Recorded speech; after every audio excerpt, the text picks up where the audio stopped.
বর্তমান মানুষ সবচেয়ে বেশি ক্ষতির মুখে কেন?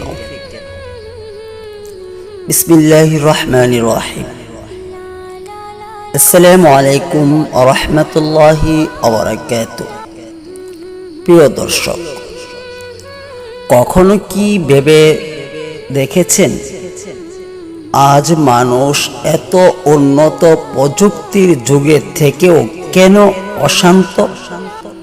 কেন অর্থ, ক্ষমতা আর খ্যাতি থাকার পরও অনেকের মনে শান্তি নেই?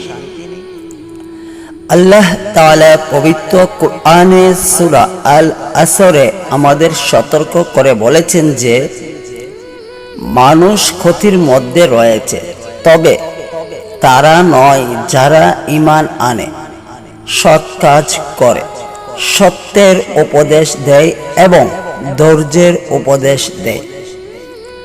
আজ আমরা সময়কে অবহেলা করছি, ঘন্টার পর ঘন্টা মোবাইল ফোনে কাটিয়ে দিচ্ছি, কিন্তু কোরআন তেলাওয়াত, ইবাদত, পরিবার ও আত্মীয়তার হক আদায়ের জন্য সময় বের করতে পারছি না। আমরা দুনিয়ার সাফল্যের জন্য অনেক পরিশ্রম করি, কিন্তু আখিরাতের প্রস্তুতি কতটুকু নিচ্ছি, এই প্রশ্নটি নিজেদের করা দরকার।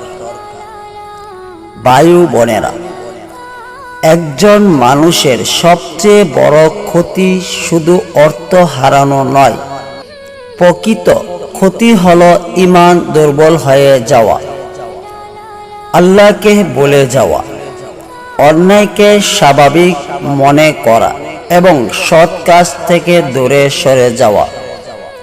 তাই আসুন আজ থেকে আমরা নিজেদের পরিবর্তন করার চেষ্টা করি, নিয়মিত সালাত আদায় করি, কোরআন পড়ি, সত্য কথা বলি, মানুষের সঙ্গে উত্তম আচরণ করি এবং প্রতিটি কাজ আল্লাহর সন্তুষ্টির জন্য করার চেষ্টা করি।